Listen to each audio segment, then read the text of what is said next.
Root Workers Round the Table with your favorite host, Sister Sonya and Papa O, and special guest, Cauldron Fest Justin Brown.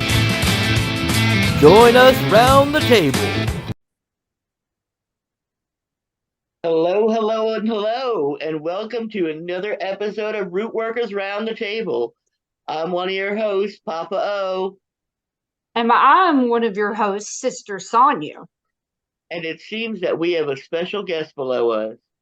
I'd like to introduce Lord Azrael, or Justin. Thank you for coming on. He is one of the premier runners of festivals in Tennessee. He ran Cauldron Fest, which I spoke at, and he just it was a great experience, and I'd like him to talk a little bit about, what he does, things like that. Who he does, how he does, who do you do, all the things. Who do? All the things.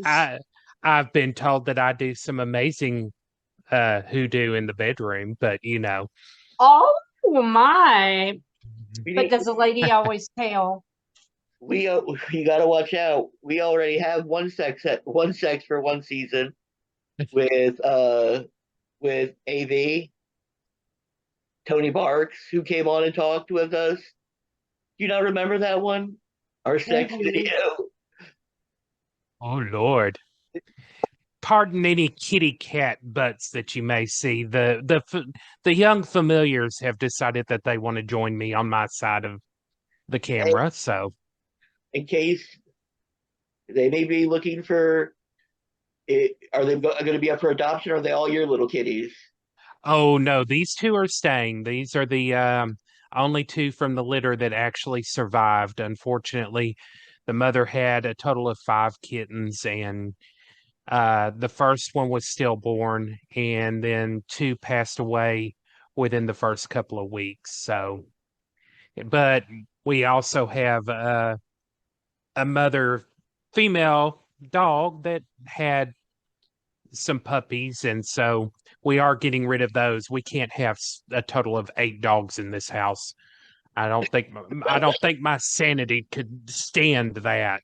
Even if they were tiny, that's a lot of it, because those are fur babies at that point. Oh yes, but while I'm thinking of it, thank you for having me, guys. I mean, I greatly appreciate the opportunity to get to talk to you all and talk to your friends, your family, and everything about what we do and what I do with Cauldron Fest and some of the other stuff that I've got going on. Because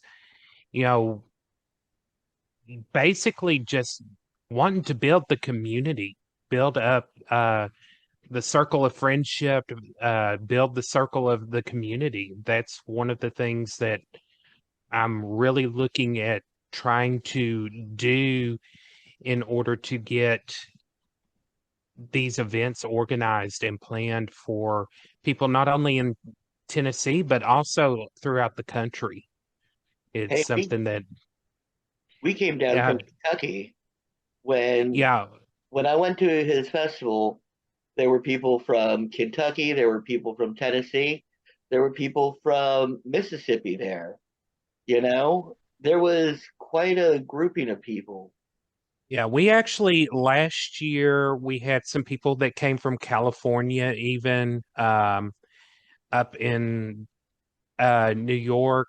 We had a few people from there, but it was a wide array of people that came and joined us, and it's actually very exciting to see the events grow as they do. I mean, there's not a whole bunch of things going on here in the South, unfortunately. It's very unfortunate how close-minded people can be. Our first year of Cauldron Fest, back in 2021, we actually had to deal with some backlash in the community because of Your special friend.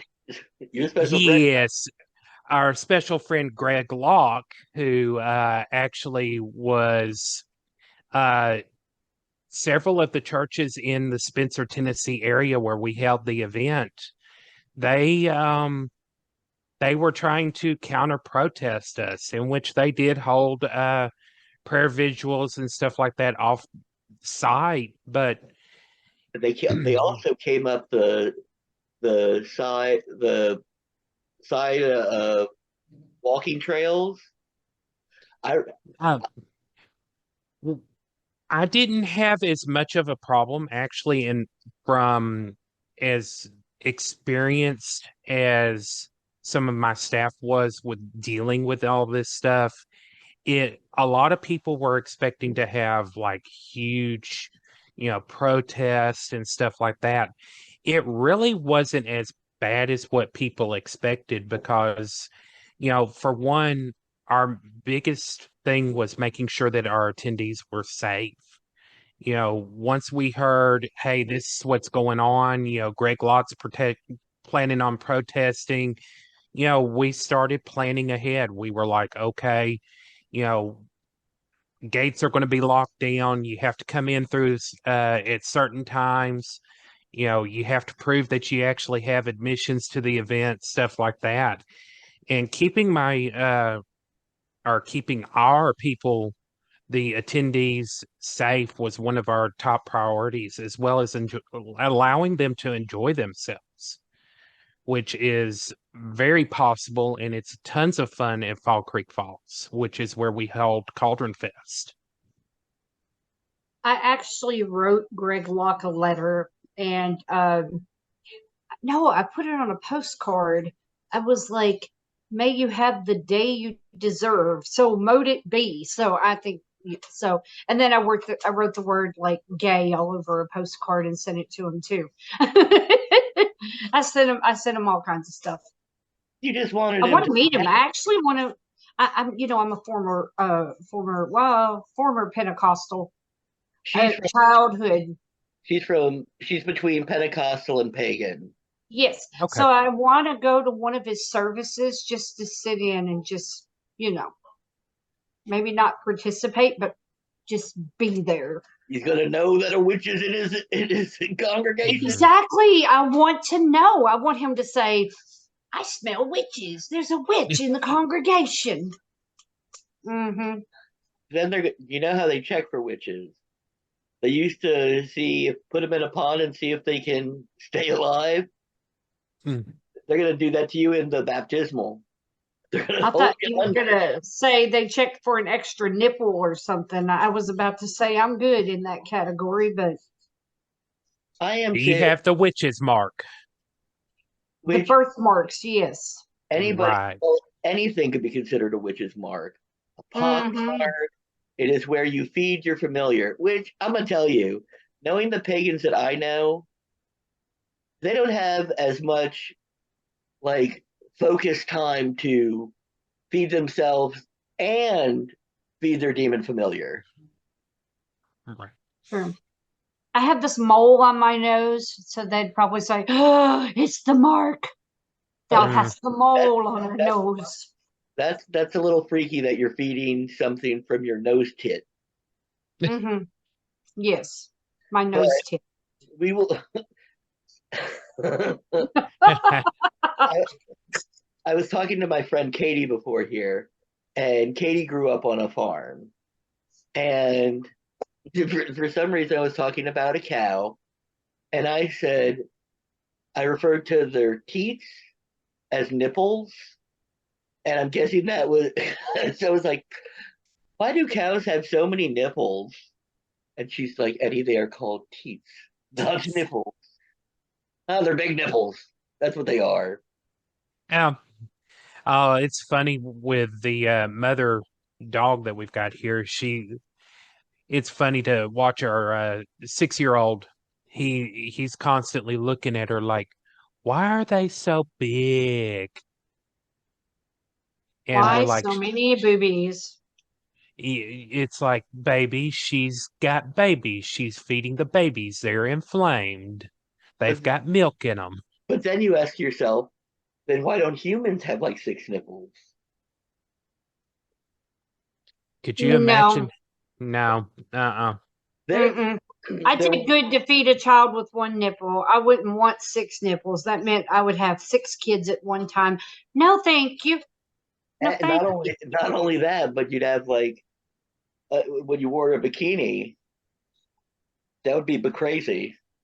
Because Oh, what is there's a meme with the dog with all of her nipples covered and everything.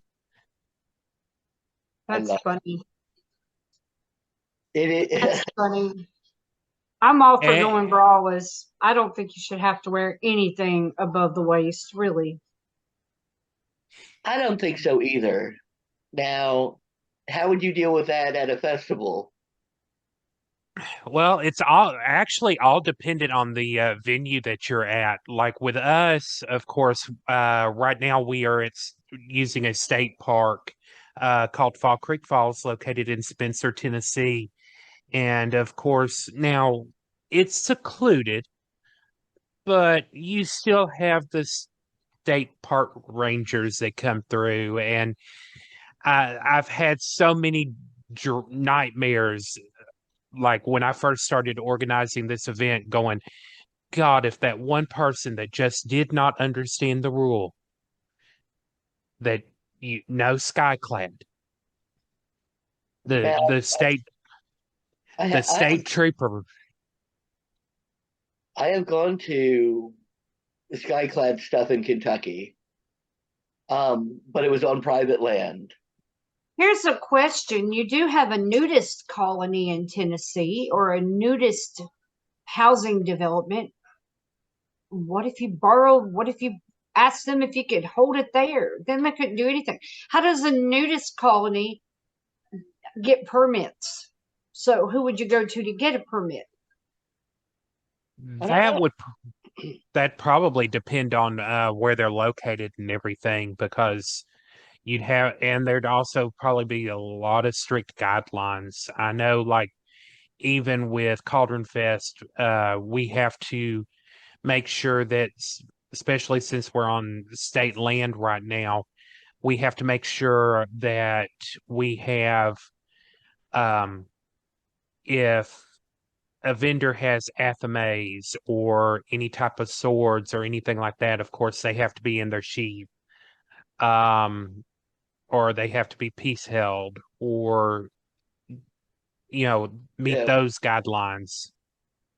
So, and it's all really dependent on, of course, if you own the property, what you allow and all that. And that's something that we're hoping to work on, is actually obtaining land, even though we're only in our third year.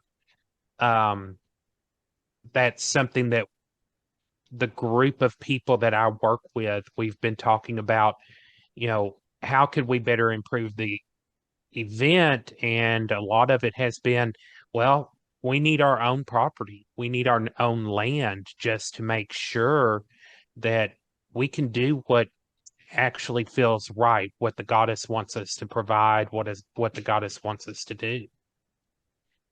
I know that. I know that Sonya and I had conversations about community, and she believes that they need somewhere to go. There Hmm. needs to be a meeting place, and that will help build a community. You agree, Sonya? Yes, we need a church of some sort, if you would call it a church, a place to congregate, just to get together.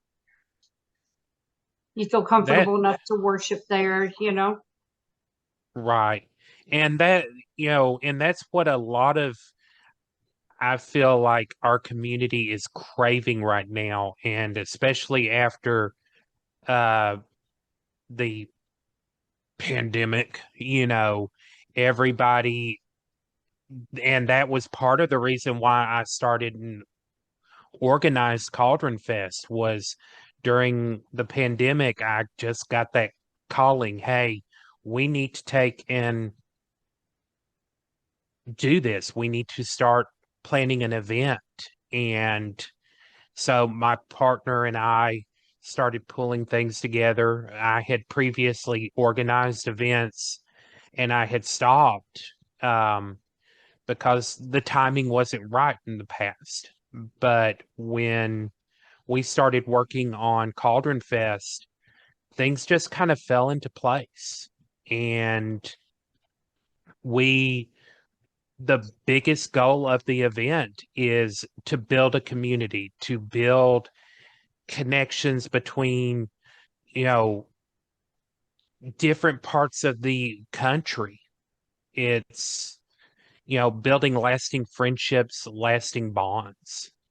I I know that sounds like cheesy and very um like Dirty Dancing, but guys, it was that. It when I went, I have friends that I still talk to from Cauldron Fest that I met there. Hmm. Like I still powwow with a bunch of them. It For me, Cauldron Fest was a beautiful breath of fresh air. I was there, and it was so for me, it was very family oriented. Like I don't it felt like family when I was there. It was probably the most relaxed I have been in the last 20 years, you know. It was an amazing event, and your food was there. Everything you could need was there. And if you needed help from somebody, somebody would just pitch in, you know. Right. But we I should say you, he left the place better than it was when he came, because there were pagans who put back on doors, there were people who fixed things, and I Hmm. was like, we're this is going to be left better than we got to it. And it was amazing. The door, there was actually the first year that we did Cauldron Fest, there was actually a door that was broken and they had blocked it off. They had put like a trash can in front of it so nobody would go out it. And just a couple of the attendees, they were like, no, no, we're not going to leave it like this. Come on, let's get this fixed. And they jumped in, they took and fixed it. And they weren't asked to. They just up and volunteered to do it. And, you know, like with how I like to run my events, I ask everybody to put in some type of volunteer hours. Um, just to make sure that it kind of helps build that sense of community. If you put in 30 minutes, guess what? You've still put in and you've still helped your community enjoy itself, and now some people don't feel like they should pay and then have to volunteer. Okay, that's perfectly fine. That's your choice. You know, we would like for you to volunteer if it's in your ability and wheelhouse to do so. Please do it. You I'm going to know, tell you, one of the first festivals I went to, I'm pretty sure it was right after Ostara, and it was somewhere in Tennessee, but I had a Sunday chore that I was supposed to do, and I did it to the minimal of my of my existence. I did do it. I just made somebody else do it. Um, I got porta potty duty on Sunday morning. And Sunday morning is after the people have been partying around the fire on Friday and Saturday. hmm And Sister Sonya knows my fear of blue water. I Lord I have mercy. I fear porta potties more than anything in the whole wide world. He won't go in a porta potty. Hey, the And I know good you don't thing is, gotta pee, but huh? the good thing about Cauldron Fest is we actually have actual bathrooms at the group camp that we're at. You don't have to worry about having the porta johns. There's actual showers, there's toilets, there's sinks in the bathrooms. Not the fanciest, but hey, it's better than having to go find a place in the woods. Okay, I want to I've play a been game. to Iraq. I've pooped in holes. It doesn't bother me. I want to play a game. If you agree with it, you say so mote it be. If you disagree, you say this is not for me. Okay? Got it. Mhm. You go to a festival and the only thing is there's holes in the ground to go potty in. Mm, Mm. it's not for me. Not if I have to pay for it. This It's is not for me, yeah. now, I'm gonna tell you, that was the first festival I ever ran. It was on private land and people dug latrines. And we had a great turnout because it was the first festival ever run in Kentucky. Hmm. Um, but this is not for me either. This is not for me. How about porta johns, including a handicap porta john, and 50-gallon, or was it 5,000 gallons of water? Could you do that? So mote it be. So mote it be, yeah. This is not for me. This is not for me. You you will never see me get into a porta john. Now, those were festivals I also ran out at Land Between the Lakes. But whenever somebody had to go for ice or firewood or something like that, I would go just so I could go to the bathroom and also run my hands into running water. I am a little pretty princess. I do like, but I'm gonna tell you now.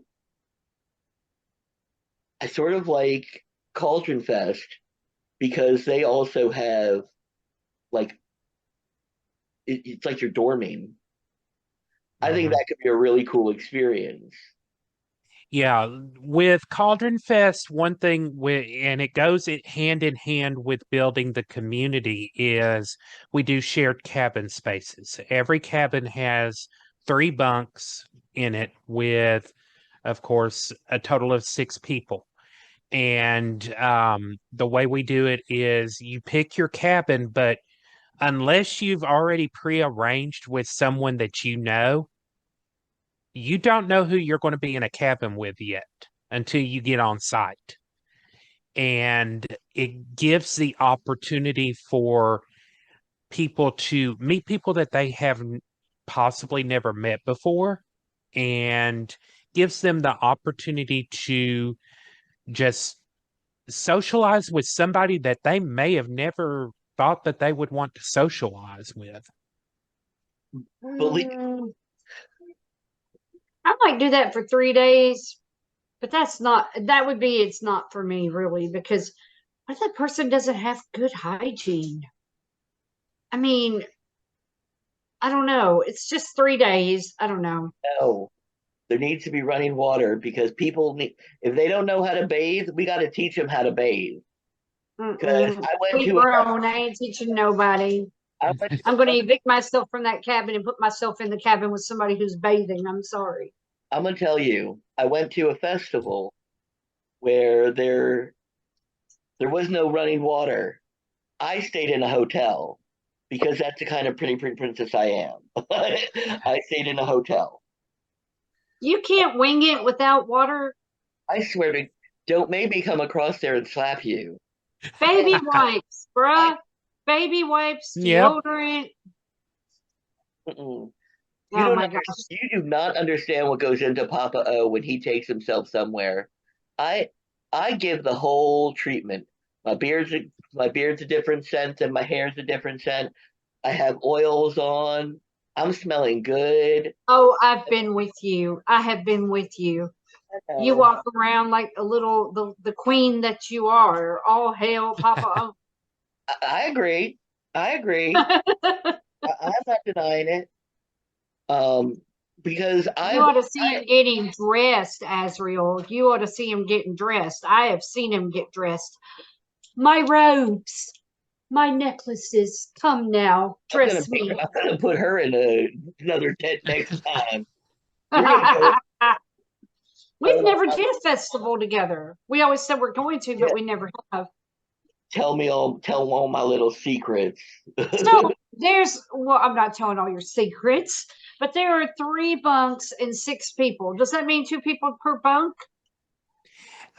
Well, each bunk, yes, 2 people, so it ends up being 6 people bunked together. And of course, when this whole thing first started, in 2021, it was right smack towards the end of the pandemic and everything, and everybody was just like, well, I don't know about sharing a cabin with somebody that I don't know. That what if we get COVID, or and stuff like that. And that was something that I was afraid when we first started was going to really ruin the event. But in the long run, I feel like everyone felt the need for community after being locked up for so long and being stuck at home, you know, and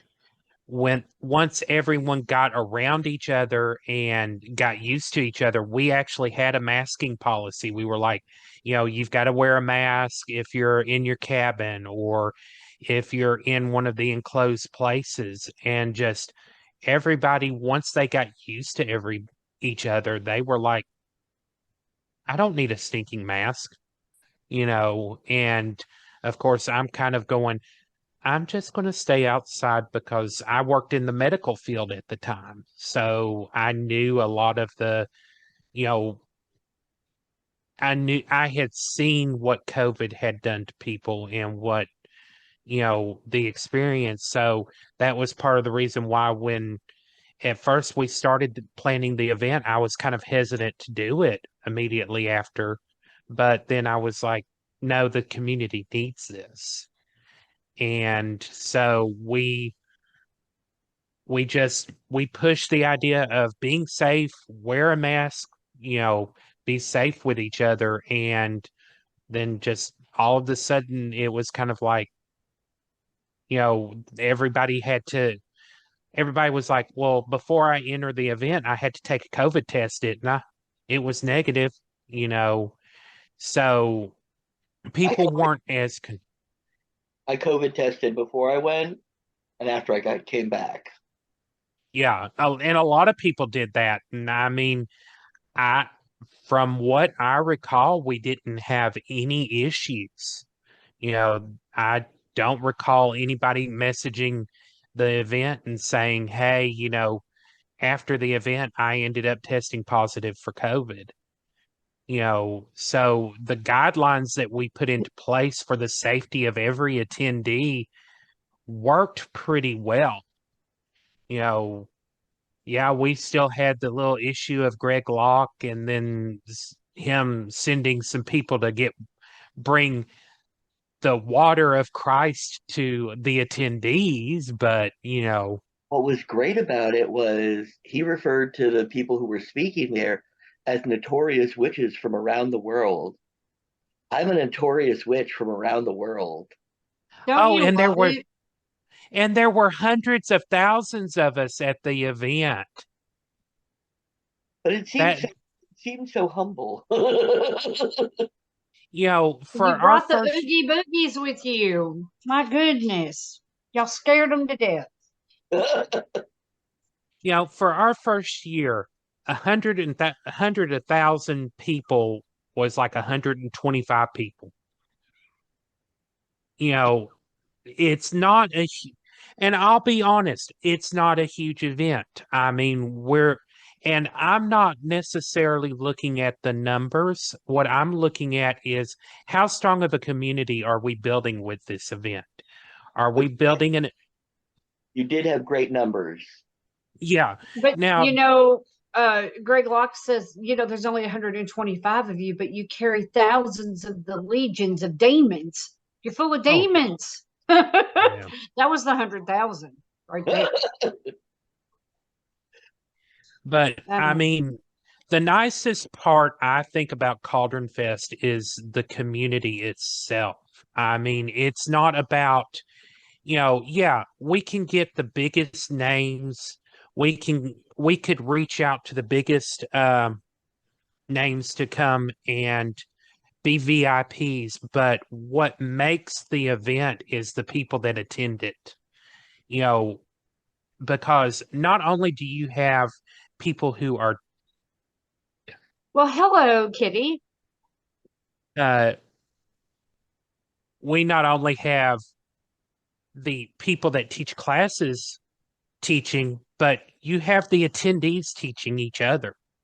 There's constantly little circles going around where, people are like, yeah, I don't want to go to any of the classes that are scheduled for this time frame. I'm going to take and find me a little place with a couple of people, and they end up striking up conversations about just the most random things and not necessarily just about witchcraft. You've got, you know, parenting strategies, you've got um just how to run households, even that get people talk about stuff like that.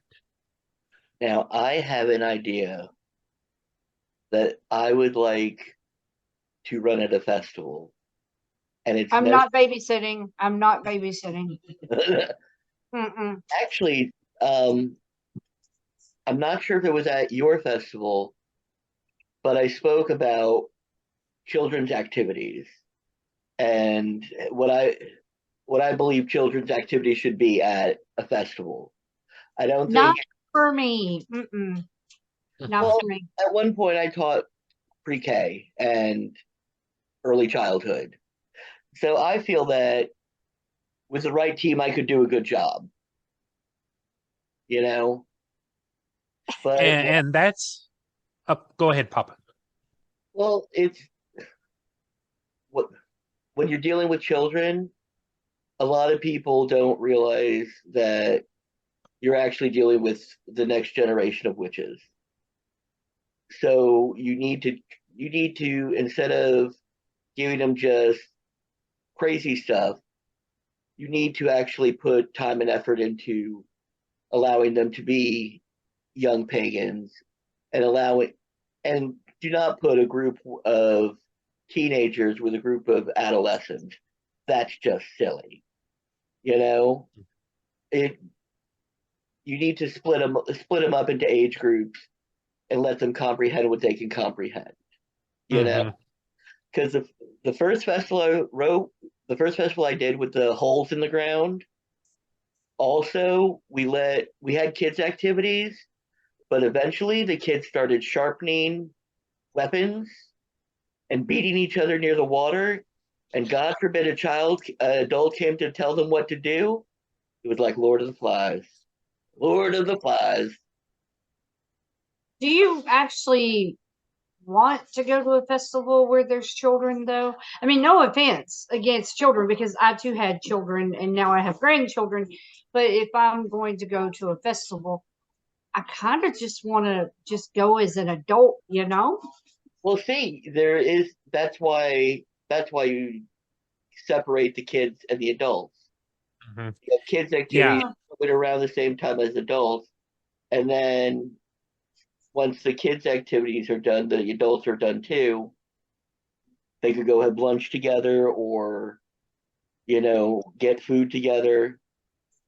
and that's something that we do with Cauldron Fest is actually we do have a kids activities coordinator or kids activities manager. And once we have our schedule set down in stone for the adult activities, she goes in and she looks at that schedule and make sure that there's something that's going to entertain the kids. Now, what we have actually found in our first 2 years is actually a lot of the kids around here, they don't really necessarily want planned activities. They want to be able to get together with each other and then just, we've noticed like last year, they were randomly going, let's go to the woods. Let's go, you know, do kind of like a random scavenger hunt. So the kids' activities kind of went to the wayside, and we had volunteers taking kids on random nature walks and stuff like that.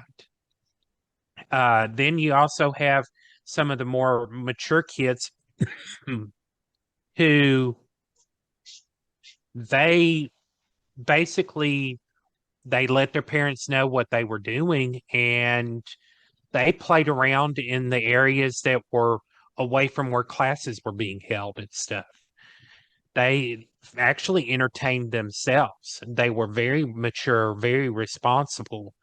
And if I or one of my staff members did see them do something that would possibly get them hurt, of course, we'd step in and we'd say, hey, we don't want you getting hurt.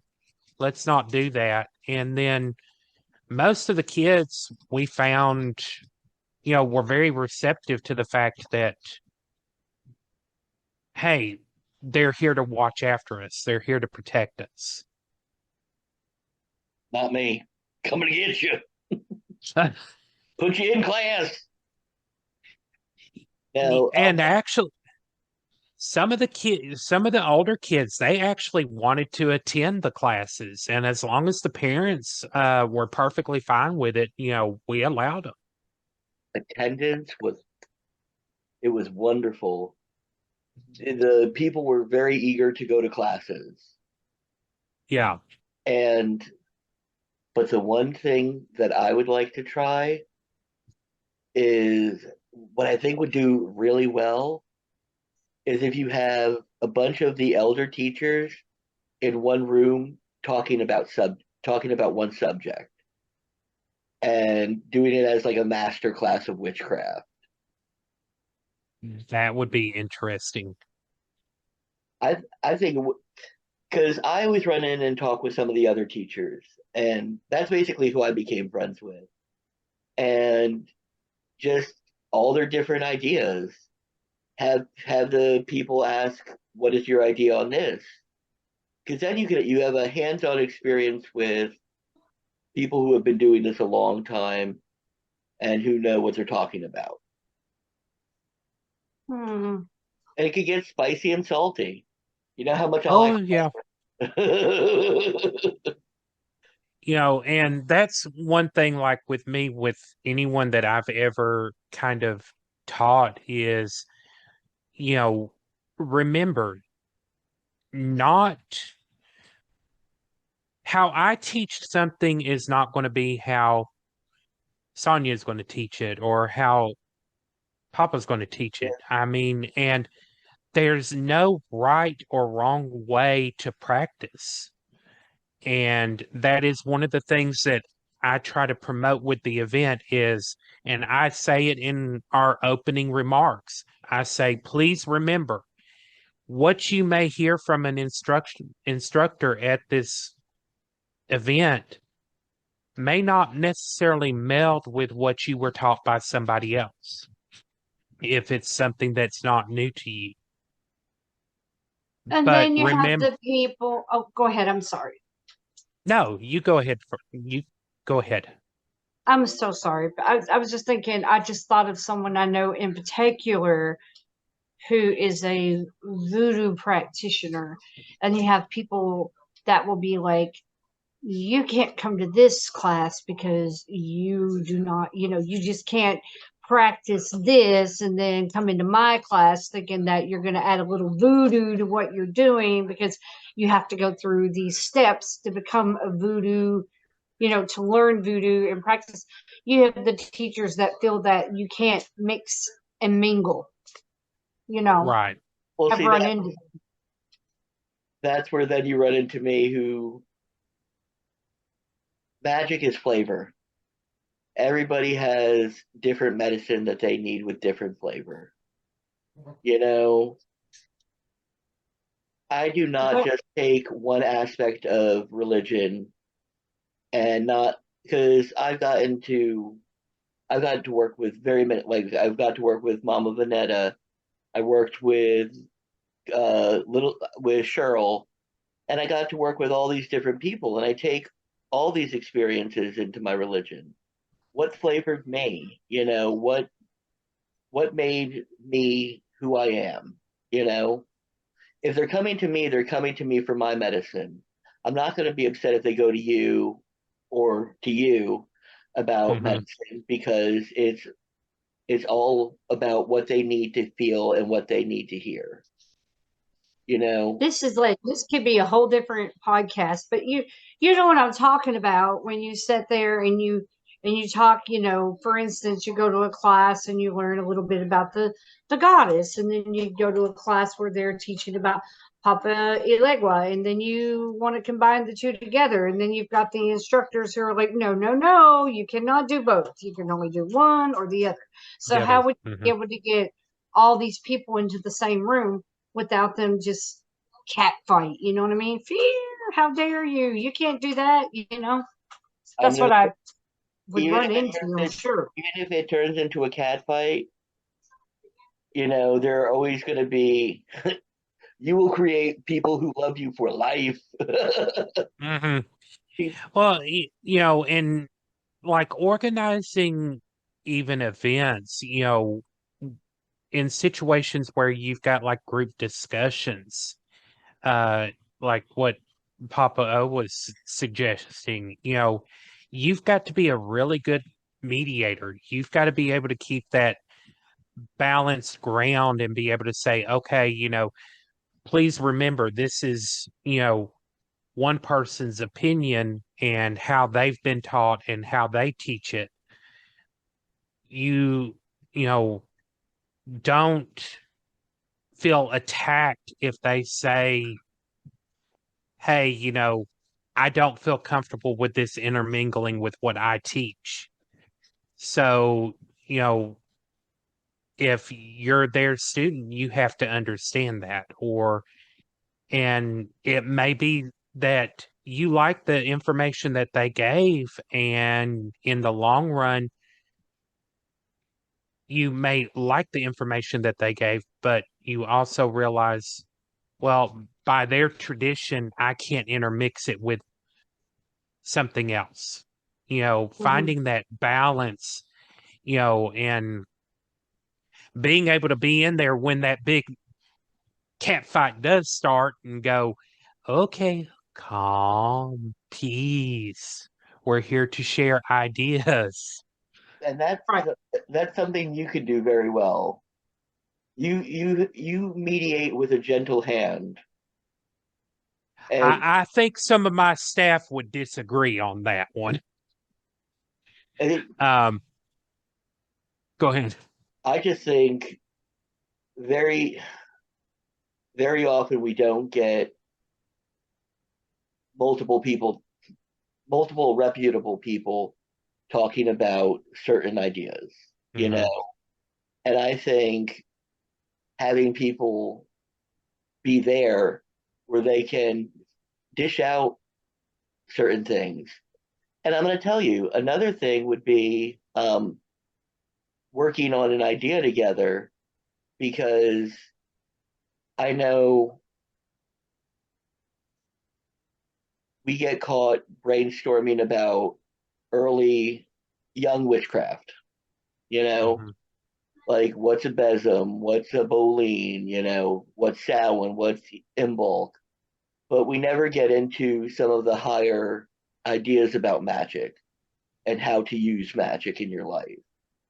Hmm. And just allowing people who have been doing it for 30, 40 years be able to say, be able to talk about some of the quantum realization with magic and stuff like that. just just a little. I Yeah.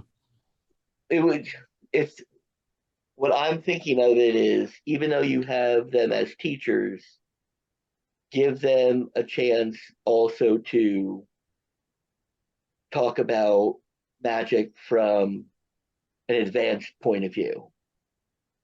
Open up where now we are not just doing the basics of energy movement, but we are doing sort of psychic surgical healing, stuff like that. It's different and just some advanced ways of using magic. Hmm. It's, to me, I think it would be a breath of fresh air to some of the older teachers. Yeah. An opportunity to kind of speak on what they've experienced in the past and building, an understanding of that. And a Q&A, because really, we've gotten to, we haven't gotten to the point of Comic-Cons yet. We've gotten where people will dress up, and we've gotten where people go to classes. But we have no panels.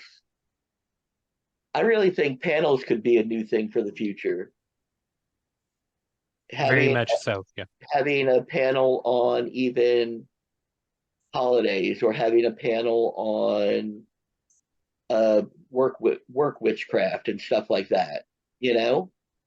Kitchen witchery. Yeah, but having a bunch of kitchen witches there, so talking about different things that they do in the kitchen, Mm-hmm. besides just getting all fat and sassy. Making breads and desserts and getting all fat and sassy. Well, my last question for the group is, what do you think is essential to bring to festivals? Essential to bring maybe some divination tools of your choice. Bring a towel. A towel, deodorant, Yes. a change of clothes, and maybe your favorite Festival deck of gear. tarot cards. Oh, Feast bug gear. repellent. Mm-hmm. I always bring a traveling altar. Bug repellent. Mhm. Yes, bug Oh, repellent. I went to Wildfire, and it was on Lake Barkley, and it was the time when the horse flies were out, the biting flies, Oh no. and I wear all No. white. It looked like I had polka dots on. You know what you could do is you could develop or create a gear list like we do in the military when we deploy, and we're like, these are the essential items that you need to bring, or we suggest that you bring, and then have a list of things that you suggest people bring. A gear And list. and actually on our event webpage, we do have a list of suggested ideas of this is what you should bring. One thing Awesome. that I try to really stress is, first and foremost, come with an open mind and an open heart, and the willingness and the readiness to have fun. And also understanding that pagans operate on pagan standard time. Oh my gosh.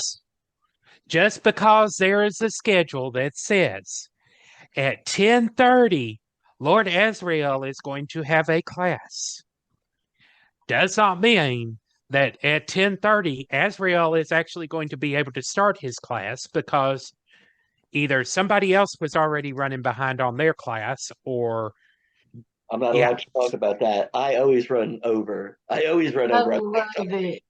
Pagan standard time. When people tell me to be somewhere here in Kentucky at a certain time, I'm like, are we talking Kentucky time or real time? Because Kentucky Right. time is about an hour and a half behind the real time. I don't understand how you love me. I don't either. Oh. Oh, we but gonna I have do. a fight. Oh, but I do. Another thing to think about when you're packing for festivals is the importance of bringing cash for vendors. I never would have thought about that. Because that is something that I think most everybody forgets because they've gotten used to having these little things in their wallet. And Can no, you I'm not? not showing. Can you Can you not? put that around so I can like screenshot the backside? No. It ain't got no money on it, so you know.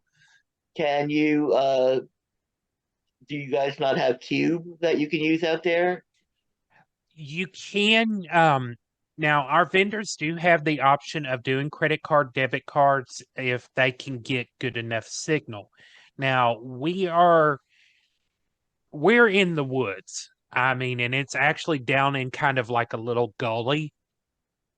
And while you can get internet or cell service and everything, and they just installed it literally the first year that we did Cauldron Fest, Wi-Fi. And we actually put a Wi-Fi extender for our second year. So a good portion of the group camp was able to get internet to their cabins. But still, some vendors, they actually don't want to accept credit card and debit cards, and they prefer the cash because considering that when you run a debit card or a credit card, you're losing 39 cents plus like 3.95% off that transaction for processing fees. And it's And taxable at that point too. yes. And so, and even though I'm willing to accept a debit card or credit card, you've got other vendors that, they don't want to lose that, let's say 75 cents because that's eating into their profit. But then they also don't want to take and increase their prices because they want to provide you as an attendee the best price that they humanly can. So when they see that cash, it's easier for them to go, oh, okay, I've got the cold hard cash in my hand. Mhm. So, and, then you also have to consider the fact that, like at our venue, yeah, there's an ATM. It's about 5 miles away from the group camp, but then you're paying that $2.50 to pull the money from their transaction fee plus your bank's transaction fee. It's a lot. That cat almost looked like a lichen cat. And I I know was you. about to comment on that cat. He's interesting. He has something to say. Yes, these two are they have definitely connected with me. They spend, of course, I've spent the last almost 4 months out of work. Excuse me, from a heart condition. So I've that's my life has been centered around being around the house. So that's why they've connected so much to me. They love you for sure. Do you know You that know, the lichen cat is a cat that is native to Tennessee? Oh, interesting. And it looks like a werewolf. It's a cat I eventually would like. And those have the sort of bright eyes like them. I was like,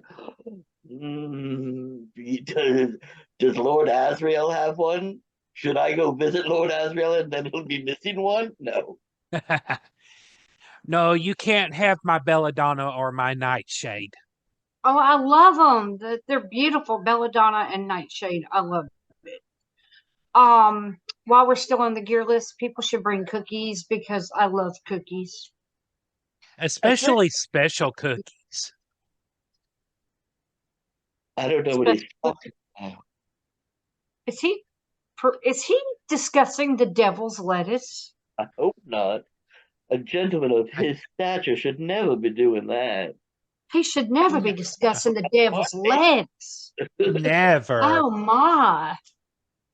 But another thing that organizers need to always bring is a central fire. I went to one festival in Tennessee that it had no central fire to go to. And I even brought my pretty panties. Oh, And it you was brought your pretty panties? What color is your pretty panties? black, of course. Black and slinky. I thought pink would be your favorite color. I was thinking the same thing. Pink? Oh, yes. Pink. And they have to be lipstick pink. Okay. And lacy. Lacy. Next festival I get invited to by Lord Asriel. On Saturday, I will wear my lipstick pink panties. Lipstick Well, pink. I think you two should plan on coming to 2025 when we do Oh, 2025. I think we should. Hopefully by then I'll have a kidney. How fun would that be? You know, I put that out on a podcast today. There's a guy named Corey. He does Corey on Sports, and he follows the Browns. And he was like, I would give a damn kidney if they would get a touchdown right now. So I messaged and I put in the little group chat. I go, oh, would you? Because I have a friend who needs a kidney. So if you're willing to be a living donor, please reach out to me because my friend needs your kidney. So, and he said it on the podcast. He was like, well, if you want to be a living donor, reach out to Sonya. So I put it out there in the Cleveland area. Anybody who wants to give me an organ, I would greatly appreciate it. Please. Oh, I have a question. I'll even wear the pair of panties you want. I have a question. Can you interlink donations? Like, for instance, if I have a friend who needed a liver and you had somebody that could give her a chunk of their liver, and then they could turn around and have somebody give you a kidney. Does it work that way, or does it have to be kidney to kidney? Well, yes, because you don't want to take multiple things from multiple people. I have a friend who just gave a piece of her liver and she donated a kidney. But she They donated allowed her to do both. at the same time? No, but they said normally, they said normally they don't do that, but they let her come back and be another living donor, and she gave a piece of her liver after being a kidney donor. And liver grows back. God love her though; she's been a living donor twice. She's an amazing person. She is. But I was telling somebody today, let's say you don't fully match to me, but if you're willing to still give that kidney up, they will find a person who matches me, and they will give them my person's kidney and give me their person's kidney. Now, the biggest Peggy wants to give a kidney, doesn't she? Yeah, the biggest part I'm gonna tell you, the guy who runs the living donor says, when you should stop asking for living donors? When you're no longer living. Well, the day after you get a kidney.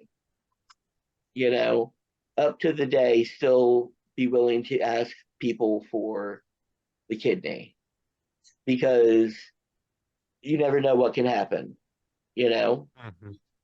And the reason I always push for a living kidney is because they can last up to 30 years, where the life expectancy for a cadaver one is a lot less, like drastically. And personally, I feel like after doing this 23, 24 years, I deserve a good 20 years of not having to go to dialysis.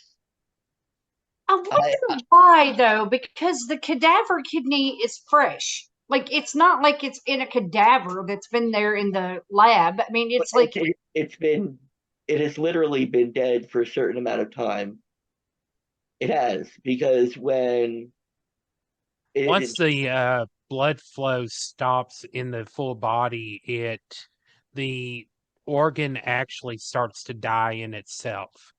It's not. Yeah, go ahead. I'm listening.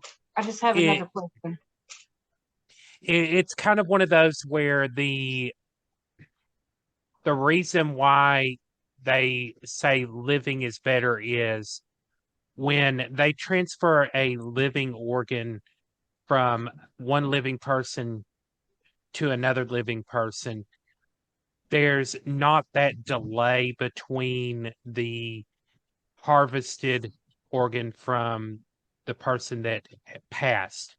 You're looking at, because when you have a living donor, what they actually do is the living donor and the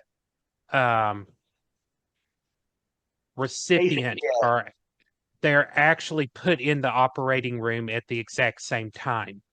Okay. And so once they start removing the organ from the donor, they start removing the old organ from the patient that would be receiving the donation. Actually, they So don't. there's an immediate transfer. Yeah. Like even if you have someone that's on life support, who God forbid, I hope I'm not jinxing anybody, they may be in New York being taken off life support, but that kidney still has a certain amount of hours before it gets to you and can be transplanted into you.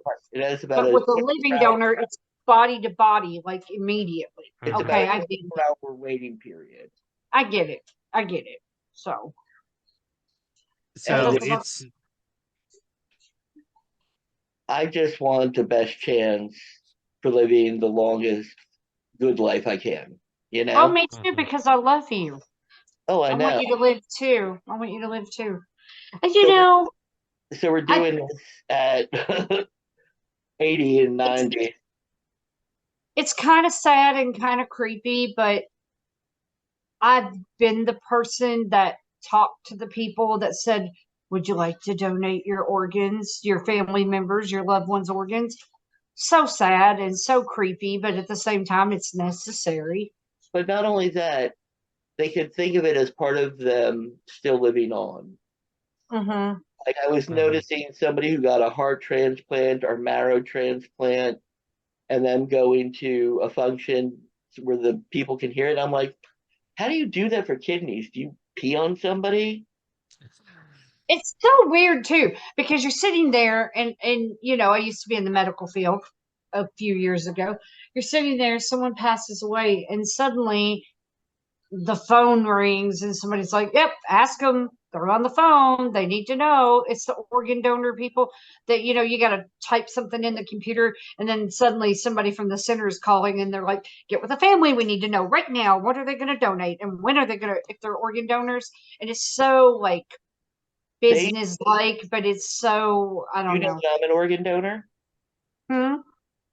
Do you know that I'm an organ donor?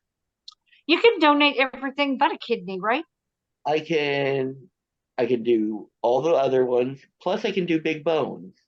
They also take, and I'll let you know this, they can take big bones and you could still be presentable to be laid out for Hmm. funeral. They can take your skin too. I don't know if they're good. I don't know if they're going to do skin for an open casket though. Maybe everything below what's open, you know. True. How did we get on this subject? Oh yeah, your kidney. Hey. Your kidney. He needs a kidney. Damn it. And that's why I took off. I didn't do Cauldron Fest this year. I didn't do Puff. I didn't do anything because I was hoping to get in this summer. I was hoping to be transplanted already. But And Asriel, he's so fun to travel with. Not really, because if I got to pee and Ruben don't and Papa O don't, guess who's not stopping? They're not stopping. And Eddie doesn't, Papa doesn't go pee. So it's like, damn it. he knows about my traveling. His mom, the angel that she is, picked me up for Cauldron Fest. Aw. Oh, she's got the wool pulled over your eyes. She Ugh, has got the wool pulled over your eyes. She ain't no angel. she's an angel to me. I know she's probably a rough mama, and I know she's an Iron Lady, but God bless the Iron Women, and I love them. I love. Asriel, were you born and raised pagan? No, actually, I was born and raised Presbyterian. Oh, Mm. Cool. Yeah. I actually was Presbyterian until I was about 17, 18, and then I actually met my first boyfriend, and he uh he was actually pagan, and I was at um the festival where you got engaged, or when you announced it. that that was actually like my second boyfriend. But the First met. the do what? That's where I first met your mom. He Yeah. kissed the boy and he liked it. Because me and your mom, I remember her and having a discussion outside of the kitchen. I love your mom. She's an angel. My mother is a spitfire, is what she is. And she does not put up with BS. I remember the first year that I ever did an event, and nobody was helping her in the kitchen. And she went berserk. I should say that was the first time I met her because my friend was put on kitchen duty, and I rather do kitchen duty than do duty. Okay, so that's when I saw. I was like, that's when I talked to your mom, and she was fit to be tied because everybody was in her kitchen and making it, and they were supposed to be cleaning, and they were making more of a mess. hmm She doesn't deal well if you're not doing what she wants you to do. But then the problem is she doesn't totally communicate very well, and I got this from her. She's gonna have to admit it. She doesn't communicate well what she wants. And when she doesn't get what she wants, she goes crazy, and then Son has to play delegator and also mediator and like smooth the edges because mom goes crazy, and so Son has to calm everything down. The first Cauldron Fest, I saw the stress in your eyes, so I also tried to be the redheaded stepchild. I would come in and what do you need? Is there anything you need me to get you? You know, And the first year of Cauldron Fest, it was extremely it a lot of it because most of my staff had not actually planned events before. They had never actually done some of the stuff that I had done in the past. And so I kind of took on that, okay, it's the first year is I'm going to show you Mhm. how things go. And then I just kind of had the bad habit of, okay, well, I'm going to run it. I'm just going to do all of it. And by the time the first year was done, I I had maybe one little nerve left, and if somebody had tapped that nerve, I think I would have probably gone to the insane asylum. Bugles, white chocolate covered bugles. It was And we did but not I want mean, to go state asylum. We but want I mean the Go show your dad. but the funny thing is as the past or the second year, and the third year, I've kind of started letting go of the responsibilities that I was taking on to myself and going, hey, I need somebody to actually take on this part, and that's what a lot of organizers and a lot of people don't really want to do. They don't want to let go of the responsibility. They want to take it all on themselves and they burn out. the the one the one thing that I agree with Tish and I when it comes to running events is always have that person who is going to be your right hand man. That Mhm.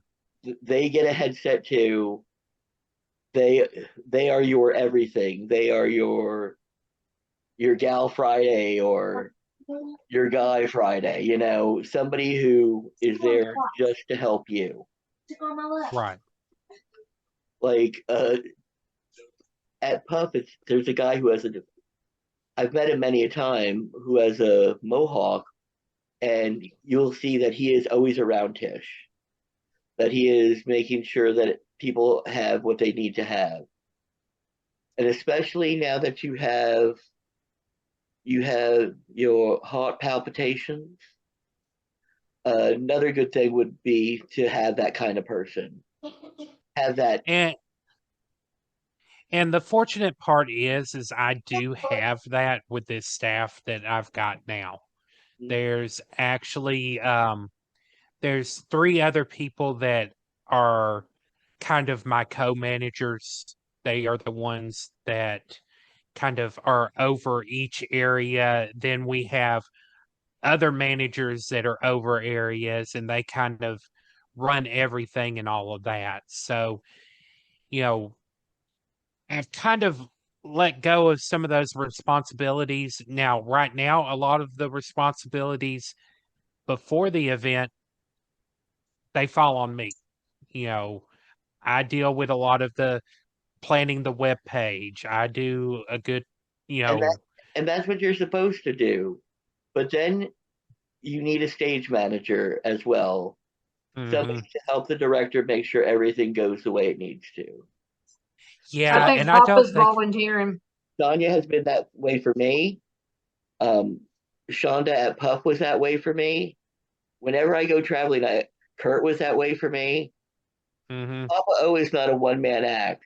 Papa O is a community. I think Oh, he's volunteering to help you there, Azrael. That's what he's doing. I will help in class wise, but honestly, and that's I told you in this before. Back when Tish and I were in our heyday, we would be the ones running around. But the last festival I went with her, she had a friend who was helping her down, Mhm. well, actually helping her up onto a stair, and I had one that was helping me down.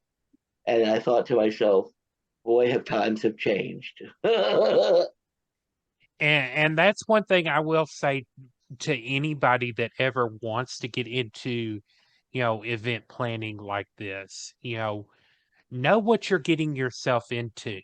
Don't think that this is just the simple, Money make. oh, I'm going to start throwing an event. It's not as simple as that.